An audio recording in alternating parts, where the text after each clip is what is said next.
신약의 말씀은 사도행전 10장 25절로 26절, 34절로 35절입니다. 마침 베드로가 들어올 때에 고넬료가 맞아 발 앞에 엎드려 절하니 베드로가 일으켜 이르되 일어서라 나도 사람이라 하고 베드로가 입을 열어 말하되 내가 참으로 하나님은 사람의 외모를 보지 아니하시고 각 나라 중 하나님을 경외하며 의를 행하는 사람은 다 받으시는 줄 깨달았도다. 아멘.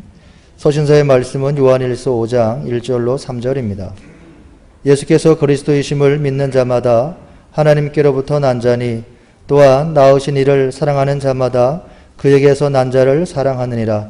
우리가 하나님을 사랑하고 그의 계명들을 지킬 때에 이로써 우리가 하나님의 자녀를 사랑하는 줄을 아느니라. 하나님을 사랑하는 것은 이것이니 우리가 그의 계명들을 지키는 것이라. 그의 계명들은 무거운 것이 아니로다. 아멘. 복음서의 말씀은 요한복음 15장 9절로 12절입니다. 아버지께서 나를 사랑하신 것 같이 나도 너희를 사랑하였으니 나의 사랑 안에 거하라. 내가 아버지의 계명을 지켜 그의 사랑 안에 거하는 것 같이 너희도 내 계명을 지키면 내 사랑 안에 거하리라.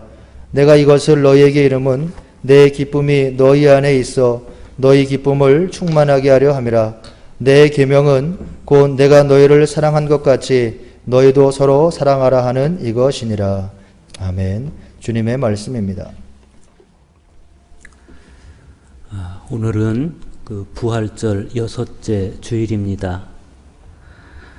부활하신 그리스도께서 나와 함께 또 내 안에 나와 더불어 계시는 신비의 절정으로 이루어진 이 부활 시기를 다 지나고 나면 이제 어느덧 다음 주일이면 예수 승천주일이 되고 바로 이어서 성령 강림절을 우리가 맞이하게 됩니다. 그래서 오늘 성서 일과를 읽어보면 성령 강림을 예고하는 그런 말씀들, 그리고 성령 안에서의 완결된 사랑에 관한 그런 말씀들로 구성이 되어 있습니다. 봄비가 촉촉하게 내리고 나면 나무들마다 꽃이 맺히고 열매가 달리듯이 우리가 지난주 말씀에서 보았던 포도나무와 가지에 성령의 단비가 내리면 자연스럽게 맺히는 것이 열매입니다. 그런데 오늘 복음서에서 이어지는 주님 말씀에 의하면 그 포도나무 가지의 열매에 맺히는 열매는 다른 열매가 아니고 사랑의 열매예요. 그러니까 포도나무와 가지 비유가 예수님과 우리의 일치, 즉 개인적이면서 또 동시에 공동체적인 일치라고 보았을 때 포도나무와 가지가 서로 연결되어 있는 것처럼 그리스도인들이 형제로서 긴밀히 연결될 수 있도록 도와주는 그 힘은 바로 성령님이시고 그로 인해서 맺히는 열매가 사랑의 열매라는 겁니다. 오늘 복음서의 말씀 9절 보십시오. 아버지께서 나를 사랑하신 것 같이 나도 너희를 사랑하였으니 나의 사랑 안에 거하라. 이 말씀은 사랑의 당위성에 대한 가장 완벽한 표현입니다. 왜냐하면 사랑의 당위성을 삼위일체 하나님의 사랑의 관계 안에서 제시하고 있기 때문에 그렇습니다. 예수님은 우리를 향하신 당신의 사랑이 결코 독자적인 것이 아니고 성부 하나님께로부터 시작된 사랑이다. 성부 하나님께 시원을 두고 있는 사랑이다. 그 사실을 말씀하고 계십니다. 아버지께서 나를 사랑하신 것 같이 나도 너희를 사랑하였으니 라는 이 말씀은 그래서 모든 사랑의 출발점이 되고 있어요. 예수님께서 우리를 사랑하신 것이 아버지께서 당신을 사랑하신 것처럼이라고 말씀하신 것처럼 오늘 우리가 나누는 사랑도 아버지께서 나를 사랑하신 것에서부터 출발을 하고 있다는 겁니다. 오늘은 부활절 6번째 주일이면서 동시에 우리 기독교 대한감리회가 정한 어버이 주일입니다. 성자를 사랑하신 성부 하나님의 마음에서 참된 사랑의 심연이 느껴지고 또 우리를 사랑하신 예수님의 마음에서 참된 사랑의 깊음이 느껴지는 것처럼 우리를 사랑하신 부모님의 마음에서 헤아릴 수 없는 사랑의 깊이를 느끼게 되는 오늘은 그런 주일입니다. 그러고 보면 우리를 사랑하신 부모님의 사랑은 성부와 성자로부터 출발한 사랑입니다. 더 정확하게 말하면 성부 하나님으로부터 출발해서 성자 예수님을 통해서 완결된 사랑입니다. 하나님의 가슴에서 배어난 사랑과 예수님의 희생을 통해 확증되고 완결된 사랑이 우리를 사랑하신 부모님 사랑의 출발점이었다. 그래서인지 지난주 복음서의 말씀에서 예수님께서 그가 내 안에, 내가 그 안에 거하면 사람이 열매를 많이 맺나니 나를 떠나서는 너희가 아무것도 할 수 없음이라.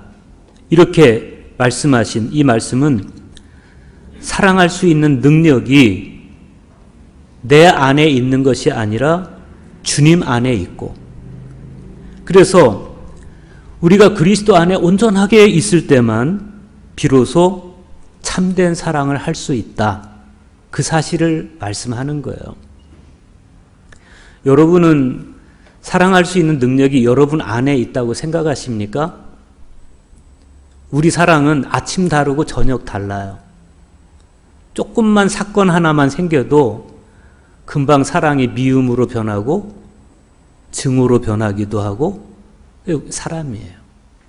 사랑할 수 있는 능력이 사실 우리한테는 없어요. 영원히 사랑이 새빨간 거짓말이에요. 우린 그런 능력을 가지고 있지 못하고 변덕이 죽을 듯 하는 게 우리 모습입니다. 그러니까 그리스도인이 예수 안에 온전하게 있지 못하면 참된 사랑은 불가능하다. 그 엄수성을 바탕으로 예수님께서 오늘 복음서의 말씀을 이어가고 계시는 겁니다. 그런데 우리가 궁금한 게 있어요. 성부 하나님의 사랑이 성자 예수님을 통해서 마치 내리사랑처럼 그렇게 우리에게까지 온 건 알겠어요. 그런데 그러면 그 사랑을 내리받아서 살아가는 구체적인 방법은 뭐냐는 거예요. 결국 우리도 그 사랑을 이어받아서 그 사랑으로 살아가야 되는데 그 방법이 뭐냐? 막연하지 않고 좀 더 구체적인 방법이 뭐냐라고 물어봤을 때 예수님은 10절에서 이렇게 대답해 주십니다. 내가 아버지의 계명을 지켜 그의 사랑 안에 거하는 것 같이 너희도 내 계명을 지키면 내 사랑 안에 거하리라. 여기서 키워드는 계명이에요. 예수님은 성부 하나님으로부터 시작해서 성자 예수 그리스도를 통해서 우리들에게까지 이어져 내려온 사랑으로 살아가는 구체적인 방법이 뭐냐라고 했을 때 계명을 지키는 것이라고 말씀하십니다. 내가 내 아버지의 계명을 지켜서 아버지의 사랑 안에 머물러 있는 것처럼 너희도 나의 계명을 지키면 내 사랑 안에 머물러 있게 된다. 그런 말씀이에요. 그런데 오늘 서신서의 말씀인 요한 1서 5장 3절을 읽어보면 사도 요한도 같은 말씀을 하세요. 하나님을 사랑하는 것은 이것이니 우리가 그의 계명들을 지키는 것이라 이렇게 말씀합니다. 여기에서 성부 하나님의 계명을 지키셨다는 것이 뭘 의미하는지 우리는 다 알아요.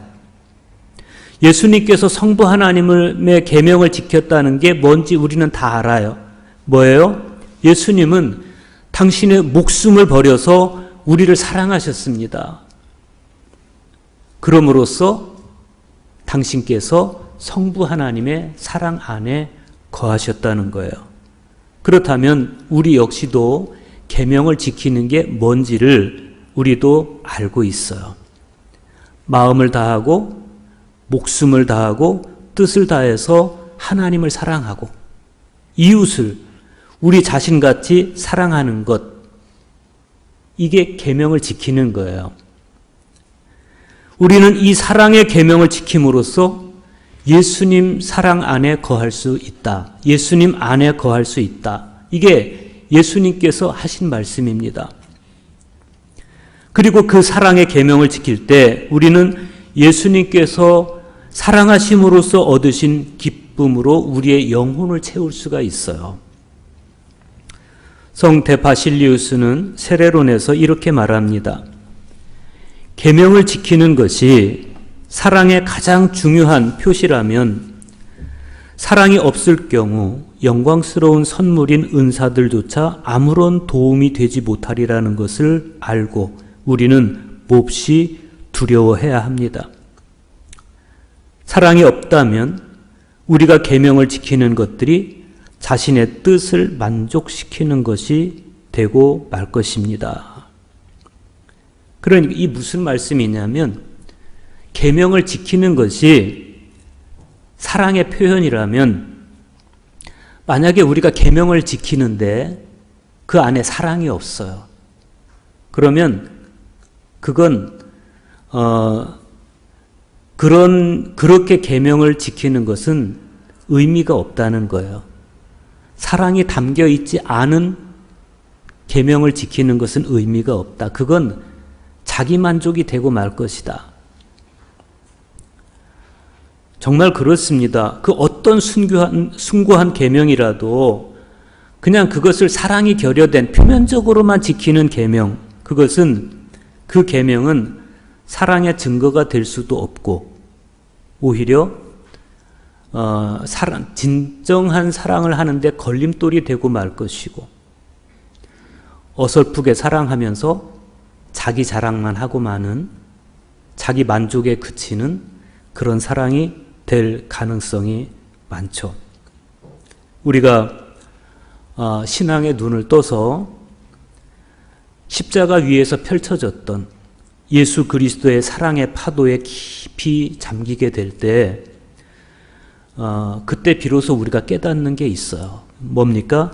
사랑으로 지켜지는 계명만이 그리스도께 속한 것이다.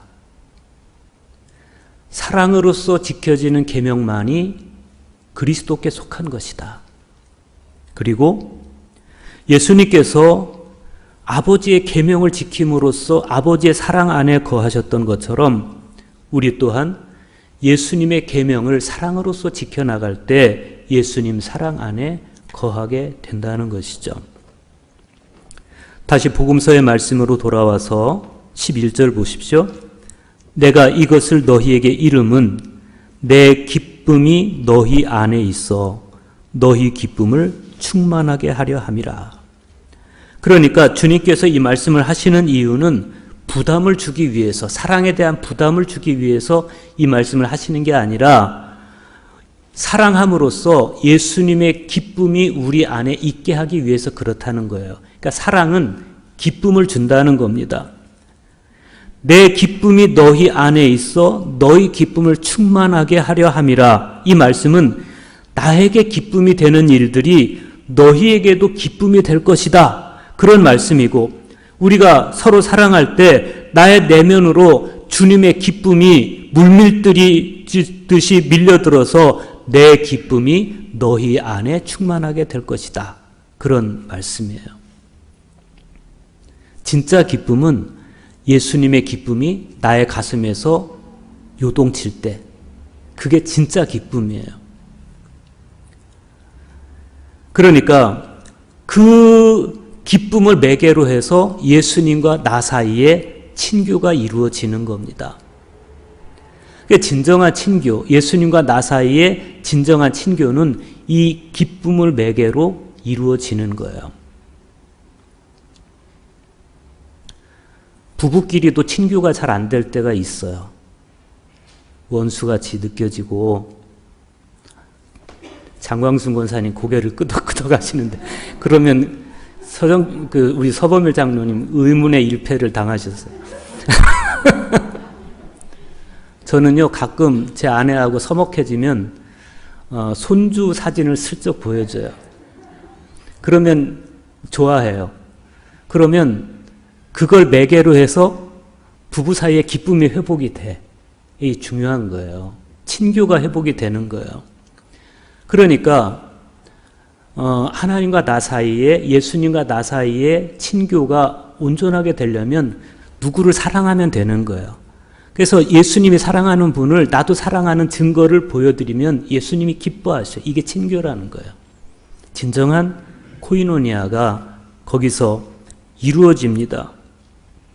그런데 우리가 이렇게 사랑을 실천할 때, 사랑의 계명을 실천할 때 거기에는요, 한 가지 전제가 필요합니다. 그것은 성부 하나님께로부터 시작된 그 사랑, 내가 만들어내고 내 욕망이 내 본능이 만들어낸 그런 사랑이 아니고 성부 하나님께로부터 태초부터 시작됐던 그 사랑으로 성자 예수님께서 나를 사랑한 것처럼 우리 또한 성부 하나님께로부터 시작된 그 사랑으로 서로 사랑해야 된다는 겁니다.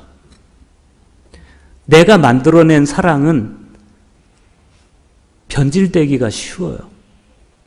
내 감정에 따라서, 내 판단에 따라서, 내 기준에 따라서 위협을 받아요. 12절 보세요. 내 계명은 곧 내가 너희를 사랑한 것 같이 너희도 서로 사랑하라 하는 이것이니라. 이 전제가 굉장히 중요합니다. 주님은 당신의 계명으로 우리가 서로 사랑하라, 사랑할 것을 당부하시면서도 그 사랑의 시원을 우리에게 두지 않아요. 뭐라고 말씀하십니까? 내가 너희를 사랑한 것 같이 라고 말씀하세요. 주님은 내가 너희를 사랑한 것 같이 라고 말씀하시지만 그 이전에 아버지께서 나를 사랑하신 것 같이 라고 말씀하셨어요. 사랑의 시원이 우리에게 있는 것이 아니라 성부 하나님께 있고 성자 예수님께 있다는 겁니다. 그리스도인의 사랑 행위는 바로 이 사실을 자각하는 것으로부터 시작이 되는 것입니다. 십자가에 못 박히신 그리스도를 향해서 신앙의 눈을 뜨는 그 순간에 우리는 아무 대가도 없이 무상으로 우리에게 베풀어진 그리스도의 사랑에 잠기는 체험을 하게 됩니다. 이건 머리로 교리로 이해해서 되는 게 아니라 그 십자가 위에서의 사랑을 가슴으로 처절하게 깨달을 때, 뜨겁게 깨달을 때 그때 비로소 그리스도의 사랑에 잠기는 체험을 하게 되는 거예요. 참 포도나무이신 예수님께서는 우리에게 당신의 생명을 주시기 위해서 무참하게 꺾이셨습니다. 우리가 계명을 지킬 수 있는 것은 바로 이 희생 어린 사랑을 절절하게 깨닫고 그 사랑을 통해서 회복시켜 주신 생명의 가치를 깨달을 때 그때 비로소 가능하게 되는 것입니다. 우리가 부모님을 사랑하는 것도 이 깨달음에서부터 시작이 되는 거예요. 내 부모님을 사랑할 때 자식으로서 본능적으로 섬기는 것도 중요하지만 내 부모의 생명이 육신의 생명만이 아니라 부활하심으로 새 생명의 차원을 보여주신 예수님 안에 있는 참 생명인 것을 깨달아서 기도로 부모님의 생명을 섬겨드리는 것이 진정으로 사랑하는 것이다. 제가 저희 아버지를 참 사랑합니다. 저희 아버지를 모시고 아버지 좋아하시는 음식을 사드리고 그러면 저희 아버지가 기분이 좋아서 쟤는 사람 기분 좋게 하는 방법을 알아. 이렇게 말씀하세요. 그럼 제가 흡족해요. 우리 형은 그런 거 못해. 저만 할 수 있는 거예요. 우리 형은 무뚝뚝해요. 그런데 저희 아버지 돌아가실 때까지 맨날 회만 사드리고 고기만 사드리고 돌아가셨다면 그게 진짜 사랑이 아닌 거예요. 아버지가 아직 교회를 안 다니시고 그래서 그 아버지의 영혼 구원을 위해서 30년을 기도했습니다. 그리고 아버지에게 맛있는 거 사드리고 기분 좋을 때 아버지 이제 수원 가시면 꼭 교회 가세요. 이러면 저희 아버지가 가자 집에. 그러고 이제 일어나세요. 그래도 우리 아버지는 육신의 생명도 중요하지만 영혼의 생명, 영적 생명이 더 중요하니까 그렇게 해서 저희 아버지가 마침내 예수님 영접하고 그리고 세례받고 집사님 되고 짧은 시간 안에 그리고 소천하셨을 때 장례식장에서 제가 많이 슬펐지만 그래도 기뻤습니다. 왜냐하면 제 아버지가 구원받았으니까 예수님 믿고 구원받았으니까 저는 진짜 효도를 했다고 생각을 하는 거예요. 예수님 안에 있는 내 아버지의 생명이 너무 소중한 거죠. 그 생명을 보았고 그 생명을 섬겼고 그래서 나는 진정한 효도를 했다라고 생각을 하는 겁니다. 여러분, 사실 사랑이라는 것은 죽음을 통과해서 부활에 이르신 예수님의 사랑의 여정을 우리가 이해할 때 진짜 사랑을 이해할 수가 있어요. 부활은 완결된 죽음의 결과입니다. 부활은 진정으로 자기를 부인하고 자기 십자가를 진 사람에게만 이루어지는 새로운 생명의 차원입니다. 무작정 앞만 보고 달려가다가 어느 순간 불현듯이 자기 발밑에 펼쳐져 있는 죽음의 시면을 보고 이게 이렇게 살고 죽는 건 참된 인생이 아니구나. 그래서 그때부터 이제는 자기만을 위해서 사는 삶보다 더 본질적이고 더 가치 있는 영적 세계가 있다는 것을 깨닫고 그 일에 자기의 생명을 희생하는 사람에게 열리는 부활은 바로 그런 역설이고 신비이고 아주 그 새롭고 다채로운 생명의 차원인 겁니다. 이 부활 생명에 나의 부모님을 연결시켜드리는 사랑, 이게 진짜 부모님 사랑이라는 거죠. 자식을 사랑하는 것도 마찬가지예요. 내 자녀가 자신에 대해서 죽고 하나님께 대하여 살아날 때 내 자녀의 순간순간의 호흡과 맥박은 하나님의 것이 되는 것입니다. 그때부터 우리 자녀는 주님의 자신의 숨결에서 주님의 숨결을 함께 느끼고 모든 만물 속에서 하나님의 생명을 느끼면서 사는 거예요. 소풍을 가서 나무를 볼 때도 하나님이 만드신 나무, 공중의 새를 보면서도 하나님이 만드신 새, 하나님이 창조하신 자연, 이렇게 느끼면서 우리 자녀가 사는 거예요. 마치 포도나무와 가지가 한 생명인 것처럼 예수님과 내 자녀가 그때 비로소 한 생명이 되는 거예요. 예수님과 내 자녀와 예수님이 둘이면서도 하나이요 하나이면서 둘인 그런 존재가 될 때 그때부터 우리의 자녀들은 이제는 내가 사는 것 아니요 내 안에 계신 그리스도께서 사시는 것이다. 이런 고백을 하면서 아주 놀라운 생명의 차원을 살아가게 되는 겁니다. 주님은 우리 자녀가 그렇게 살 때, 우리 부모님이 그렇게 살 때, 내 친구, 저 사람은 내 친구라고 말씀을 하세요. 여러분의 자녀가, 여러분의 부모님이 예수님의 친구가 되기를 축복합니다. 그러면 진짜 행복을 얻어요. 친구는 행복의 이유까지도 서로 통하는 사람이 진짜 친구예요. 오늘 같이 읽은 사도행전 말씀에 보면 율법으로는 죽어도 친구가 될 수 없는 두 사람이 아주 감격 속에서 만나는 걸 봐요. 사도행전 10장 25절과 26절 보십시오. 마침 베드로가 들어올 때 고넬료가 맞아 발 앞에 엎드려 절하니 베드로가 일으켜 이르되 일어서라 나도 사람이라. 로마의 장교인 고넬료가 아주 정중하게 베드로를 맞아들이고 있어요. 우리가 이 장면을 그냥 훈훈하게만 여기면 안 됩니다. 이 배경을 보면 고넬료는 가이사랴에 주둔하고 있는 로마군 장교였어요. 본래 표현은 발음은 코르넬리우스라는 사람이에요. 이 고넬료는 코르넬리우스. 성경은 고넬료가 경건했고 온 집안과 더불어 하나님을 경외하며 백성을 많이 구제하고 하나님께 기도했다. 그러나 유대인의 입장에서 봤을 때 이 고넬료도 역시 자기 나라를 점령하고 있는 점령국의 장교인 거예요. 우리 근현대사 속에서 보면 일본군 장교인 거예요. 혐오스러운. 그런데 그런 고넬료에게 베드로가 가는 거예요. 여러분, 우리가 이걸 어떻게 이해할 수 있겠어요? 어느 날 베드로가 환상을 봐요. 하늘에서 보자기가 내려왔는데 그 보자기 안에 유대인이 먹지 말라고 금한 부정한 짐승이나 새가 들어있어요. 그걸 잡아 먹으라는 겁니다. 소리가 들려오기를. 베드로가 속되고 깨끗하지 않은 것을 어떻게 먹을 수 있습니까? 이렇게 답변합니다. 그러자 두 번째 소리가 들려와요. 하나님께서 깨끗하게 하신 것을 네가 속되다 하지 말아라. 그 환상이 끝나고 바로 고넬료가 보낸 사람들이 베드로에게 도착합니다.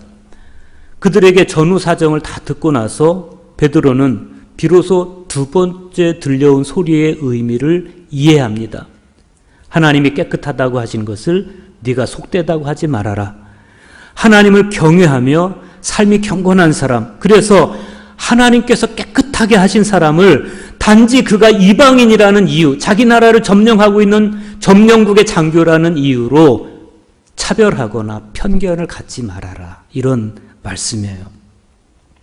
베드로가 더 이상 망설이지 않습니다. 고넬료가 보낸 일행을 따라서 고넬료에게로 가요. 그리고 이제 오늘 말씀의 상황이 벌어지는데 초대 기독교 환경에서 유대 기독교인들과 이방인 기독교인들 사이에는요, 결코 넘을 수 없는 마음의 장벽이 있었어요. 만약에 그 장벽을 끝내 넘지 못하고 베드로와 고넬료가 서로 만나기를 포기하고 말았다면, 거절하고 말았다면 이방인 세계에 영영 복음은 전해질 수 없었을 겁니다. 하나님의 말씀을 신중하게 듣고 하나님의 뜻을 헤아릴 수 있었던 베드로와 같은 사람이 있었다는 것이 하나님 입장에서는 얼마나 다행인지 모릅니다. 베드로가 그렇게 할 수 있었던 힘이 여러분 뭐라고 생각하십니까? 베드로가 인격적인 사람이었습니까? 아니에요. 예수님께서 갈릴리에서 예루살렘까지 오시는 그 여정에서 드러났던, 또 예수님의 순환의 과정에서 드러났던 베드로는 아주 즉흥적인 사람이고 아주 비겁한 사람이에요. 그렇게 믿을 만한 인격이 아니에요. 그런데 어떻게 베드로가 이렇게 됐어요? 베드로가 포도나무이신 예수님의 가지가 된 거예요. 진정한 가지가 된 거예요. 베드로는 예수님 안에 흐르는 그 사랑의 수액을 자기가 받아들였고 그 결과 아름다운 이런 순종의 열매를 맺을 수가 있었던 겁니다. 그래서 모든 편견을 배제하고 고넬료에게 갈 수가 있었던 거예요. 그렇기 때문에 베드로는 사랑의 열매를 맺는 거예요. 오늘 서신서의 말씀 요한일서 5장 1절과 2절에 보면 사도 요한이 이렇게 말씀합니다. 예수께서 그리스도이심을 믿는 자마다 하나님께로부터 난 자니 또한 낳으신 이를 사랑하는 자마다 그에게서 난 자를 사랑하느니라. 우리가 하나님을 사랑하고 그의 계명들을 지킬 때 이로써 우리가 하나님의 자녀를 사랑하는 줄을 아느니라. 하나님 안에 머문다는 것은 하나님의 사랑 안에 머무는 겁니다. 왜냐하면 하나님은 사랑을 통해서 당신을 가장 잘 드러내시기 때문에 그렇습니다. 사랑이 뭐예요? 사랑은 윤리적인 행위 같은 게 아니에요. 거짓되고 허무한 자아가 죽음인 것을 알고 하나님 안에 있는 내가 진정한 나임을 알 때 그때 비로소 우리는 진정한 하나님의 사랑을 알게 돼요. 그리고 그 사랑을 위해서 목숨도 희생할 수 있어요. 하나님의 사랑 안에 있는 기쁨, 그것은 감정이나 심리나 정서나 그런 게 아닙니다. 생명의 완전한 충만함입니다. 생명의 충만함에서 오는 환희입니다. 모든 것을 다 썩게 만드는 이 세상을 살아가면서 그러나 썩지 않는 열매로 살아가는 감격이에요. 이것이 부활 생명으로 살아가는 것이고 하나님 아버지의 가슴으로부터 시작된 그리고 예수 그리스도의 희생과 부활을 통해서 완결된 그리고 그 사랑을 실천하면서 살아가는 우리가 살아가야 할 마땅한 삶인 것입니다. 그리스도의 사랑처럼 우리가 서로 사랑하며 살 때 그러한 사랑은 새로운 환경을 창출해냅니다. 그 사랑은 사람들을 그리스도의 생명에 참여케 한다. 그런 점에서 그리스도적 사랑일 뿐만 아니라 그리스도화로 이끄는 사랑이 되는 것입니다. 오늘은 부활절 6번째 주일이자 어버이 주일입니다. 박경리 선생님이 버리고 갈 것만 남아서 참 홀가분하다라는 책을 쓰셨어요. 그런데 거기 보면 그 책에 보면 어머니의 모습이라는 시가 있어요. 생전에 어머니를 회상하면서 쓴 시인데 어머니를 미인이라고 말하는 사람도 있었고 그런 미인이 어찌 소박을 맞았을까 하는 사람도 있었는데 그러나 자신은 어머니를 미인이라고 생각해 본 적이 없고 그 어머니는 자기 마음에 드는 모습이 아니었다고 그래요. 그러면서 그 시에 보면 이런 내용이 있어요. 얼굴 윤곽이 엄마를 두고 하는 얘기 얼굴 윤곽이 너무 뚜렷했으며 쌍꺼풀 진 큰 눈에 의미를 담은 적이 별로 없었던 것 같고 그 눈에서 눈물이 쏟아질 때도 왠지 나는 그것이 슬퍼 보이지 않았다. 제가 이 시를 읽으면서 야, 박경리 선생님도 엄마에게 별로 공감하는 사람이 아니었구나. 대개 딸들이 그렇더라고요. 엄마가 울면 같이 공감하고 같이 슬퍼하는 딸들도 있어요. 그런 딸은 꽤 괜찮은 딸이에요. 근데 대개 딸들은 엄마가 울면 별로 공감하지 않아요. 그래서 내리사랑인지도 모르겠어요. 그러니까 어려서 너무 사랑해도 대개 사춘기 지날 때 특히 더 그래요. 엄마가 울어도 엄마가 웃어서 별로 공감하지 않아요. 그런데 그 다음에 또 박경리 선생님이 쓴 시를 보니까 엄마가 돌아가신 이후에 너무 절절하게 그리워하고 너무 보고 싶어하는 그런 시도 있었습니다. 여러분, 부활절 6째 주일의 복음은 우리가 흔히 사랑하는 그런 사랑보다 훨씬 더 본질적이고 깊은 그런 사랑이 우리 안에 있어야 된다고 우리에게 말씀하고 있어요. 그 사랑은 나의 인격이나 나의 성품에서 나오는 사랑이 아니고 태초에 우리를 창조하시고 당신을 닮게 만드셔서 우리를 보고 기뻐하시고 사랑하셨던 그 사랑으로부터 출발된 사랑이어야 되는 것이고, 예수 그리스도의 죽음과 부활을 통해서 완결된 그 사랑의 뿌리 박은 사랑이어야 되는 것이고, 그렇게 사랑하는 것이 계명을 지키는 것임을 깨달아서, 그리고 그 계명을 지키는 것이 곧 그리스도께 속한 것임을 깨달아서 예수님께서 우리의 연약함에 공감하셔서 우리를 위해서 죽어주셨듯이 우리도 형제의 연약함에 공감해주고, 이웃의 연약함에 공감해주고, 내 부모의 연약함에 공감해주고, 내 자녀의 연약함에 공감해주고, 그리고 사랑하는, 내 사랑이 아니고 하나님의 사랑을 그에게 부어주는, 전달해주는 그 사랑으로 사랑하는 것, 이게 진짜 사랑이라고 봤을 때, 그렇게 사랑하면 예수님 말씀에 의하면 나의 기쁨이 너희 안에 충만하게 될 것이다 라고 주님은 말씀하십니다.